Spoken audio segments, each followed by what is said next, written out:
girl, my son, and 400 pork.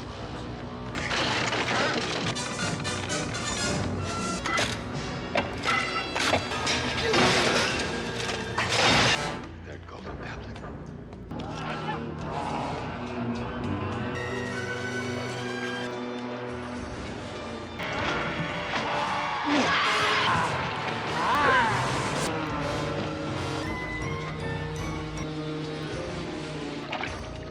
A crown of untold riches. Thank you. Priceless treasure.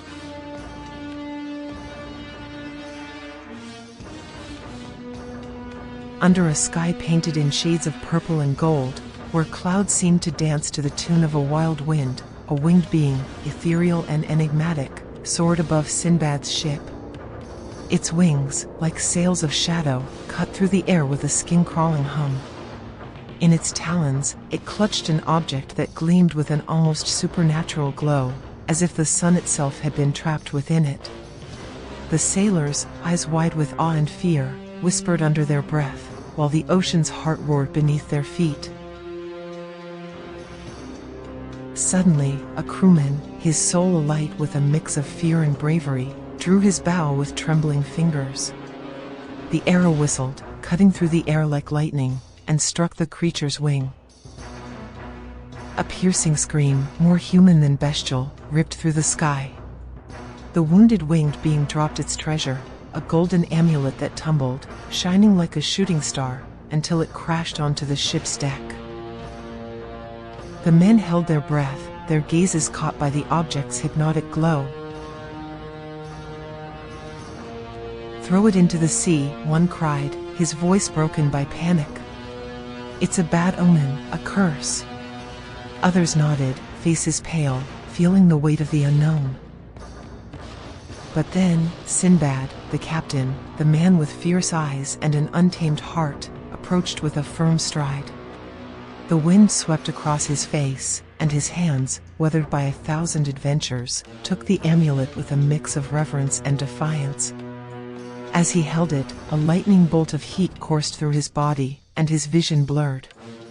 In his mind, like a mirage in the desert, she appeared, a woman of unsettling beauty, with an eye tattooed on the palm of her right hand. Her lips didn't move, but her gaze spoke of ancient secrets, of promises and dangers that made the heart pound with fury. Sinbad, trapped in this vision, felt the whole world stop. With a decisive gesture, almost defying fate, he hung the amulet around his neck. The cold gold against his skin seemed to whisper to him, as if it had a life of its own. The sailors looked at him warily, but no one dared challenge the captain, whose spirit blazed like a storm at sea.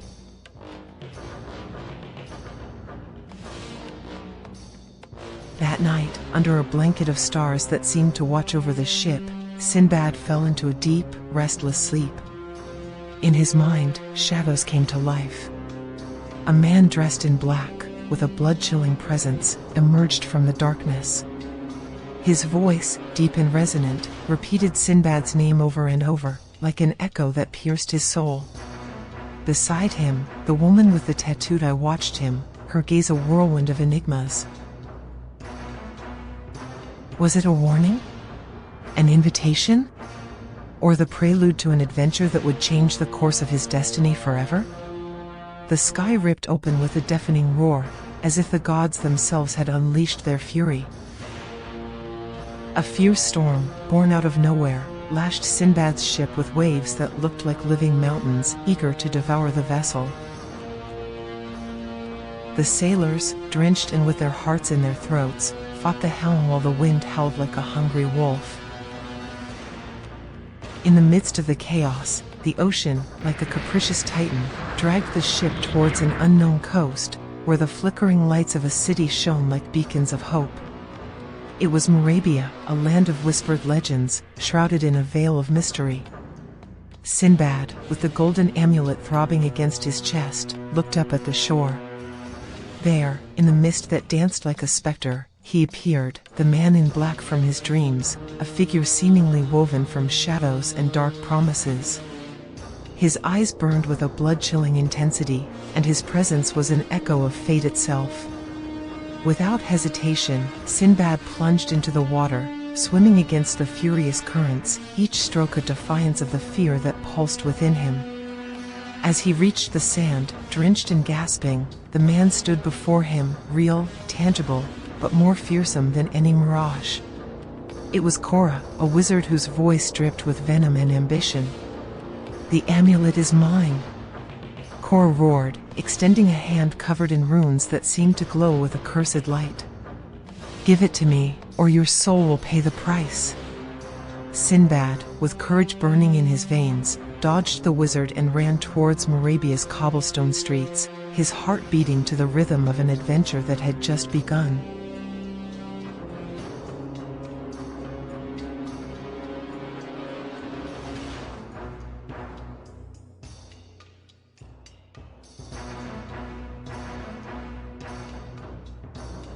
In his flight, destiny led him to the palace of the Grand Vizier, an enigmatic man whose presence commanded respect and fear.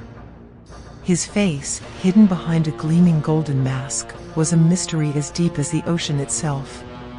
With a grave voice, laden with sorrow and wisdom, the Vizier revealed the truth. Sinbad's amulet was not a mere treasure, but a piece of an ancient puzzle.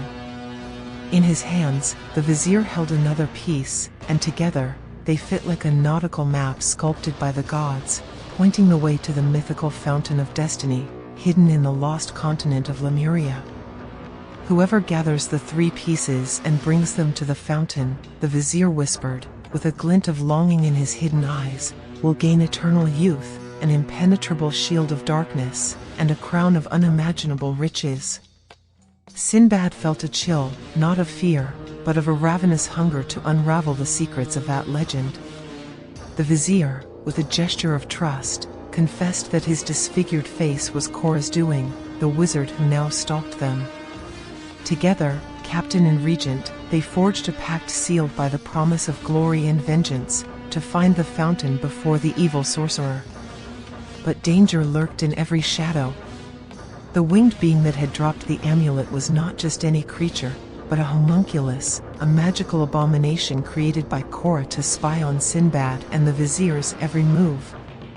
When they discovered it, the creature, with a soul-chilling shriek, consumed itself in an explosion of green flames, leaving behind the smell of corrupt magic and the certainty that Koura would not rest until he claimed what he believed was his. Sinbad, with the incomplete map in his heart and the amulet as a beacon of hope, knew that the path to Lamura would be a deadly dance between destiny and betrayal. But his spirit, forged in 1,000 storms, burned with the certainty that this adventure would change his life forever. The salty sea air caressed Sinbad's face when, in a twist of fate, his eyes met hers, Morgiana, the woman of his dreams, enslaved by a cruel master, yet with a spark in her gaze that spoke of an untamed spirit. The tattooed eye on her right hand seemed to glow with a life of its own, an echo of the mysteries Sinbad wore around his neck. Morgiana's master, a man with cunning eyes, smelled the captain's fascination and, with a sly smile, made him an offer impossible to ignore: 400 gold coins and Morgiana's freedom, in exchange for taking his son Haroun, a lazy and spoiled youth, on the voyage to make a man of him. Sinbad, his heart torn between intrigue for Morgiana and annoyance with the boy, accepted with a grunt, knowing that fate left him no other choice. Meanwhile, in the shadows of a forgotten dock, Koura, the wizard whose face was consumed by ambition, leased a ship and a crew of weathered souls. His hands, marked by dark runes, conjured spells that made the air tremble, but each enchantment tore a piece of his vital force away. With every incantation, his face wrinkled, his eyes sank, and his body aged as if time itself punished him for defying the laws of the world. Even so, his obsession with the amulet and the fountain of destiny drove him to pursue Sinbad relentlessly, like a hungry wolf after its prey. Sinbad's journey became a deadly dance with destiny. The ocean, capricious and treacherous, hurled storms that roared like beasts and reefs that lurked like silent assassins against his ship. But the true horror arrived when Koura, from a distance, wove a spell that awakened the wooden mermaid on the ship's figurehead. The previously inert figure came to life with an eerie creak, its carved eyes glowing with a cursed light. With living wooden claws, it stole the nautical map and delivered it to Koura, who now knew the exact path to Lemuria.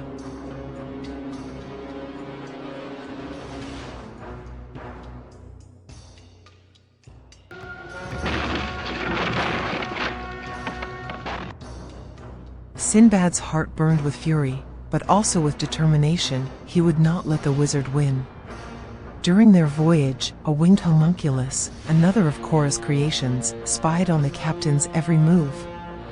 The creature, with its glassy gaze, listened to the oracle of all knowledge, an ethereal voice echoing in a sacred cave, warning Sinbad of the dangers awaiting him, treacherous jungles, mythological beasts, and a sacrifice that would test his soul. Koura, with a cruel gesture, sealed the cave with a spell, trapping Sinbad and his men in a stone tomb.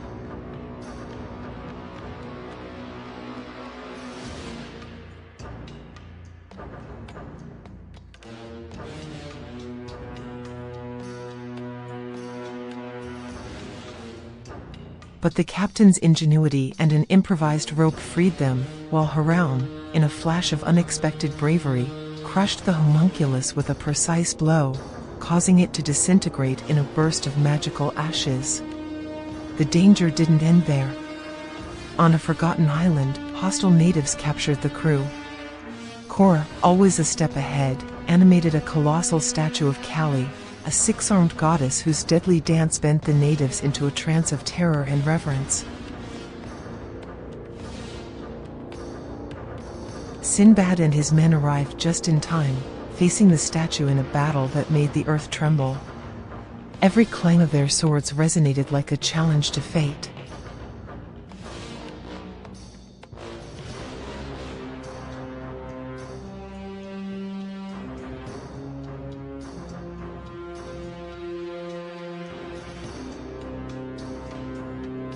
Haroun, demonstrating that the journey was forging his spirit, pushed the statue from behind, causing it to fall with a crash that echoed like thunder.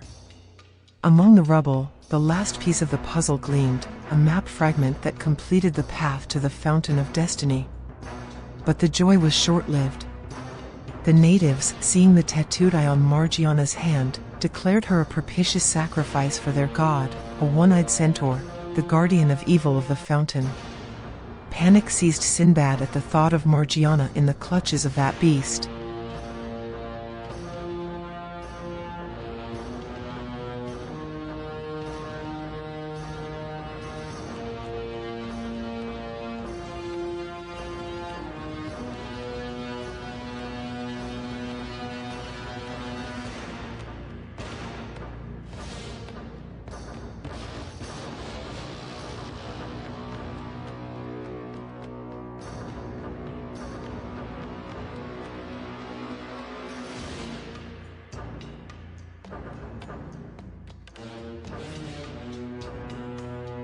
Meanwhile, Koura reached the Fountain of Destiny, a place where the water shimmered like a mirror of stars.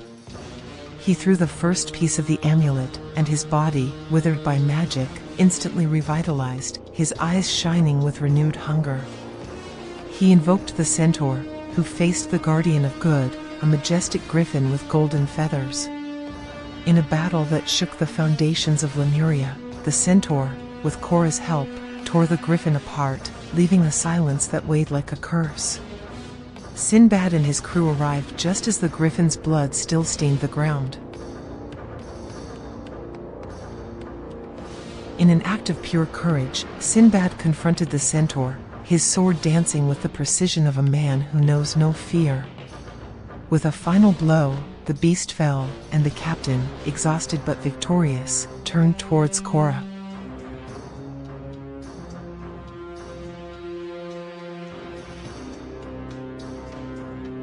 The wizard, throwing the second piece into the fountain, enveloped himself in a cloak of invisibility, the shield of darkness. The ensuing fight was a whirlwind of steel and shadows, with Sinbad facing an enemy he couldn't see. But when Koura, confident, entered the waters of the fountain, his silhouette was revealed as a silver spectre. Sinbad, his heart pounding for Margiana and for justice, plunged his sword into the wizard's heart, who fell with a cry that resonated like the end of an era. With trembling hands, Sinbad threw the third piece into the fountain. The waters churned, and from their depths emerged a resplendent crown, a treasure that promised infinite riches. But Sinbad, his eyes fixed on the horizon, handed it to the vizier. As he placed it on his head, the regent's golden mask dissolved, revealing a restored face, free from Koura's scars. The crowd held its breath, and Margiana, free at last, looked at Sinbad with a mixture of gratitude and love. "Why didn't you take the crown for yourself?" she asked, her voice soft but laden with curiosity. Sinbad smiled, the wind guiding him to his new adventure as the sun rose over Lamura. "Because my true wealth is freedom, Margiana. And with you by my side, there is no treasure that can equal it."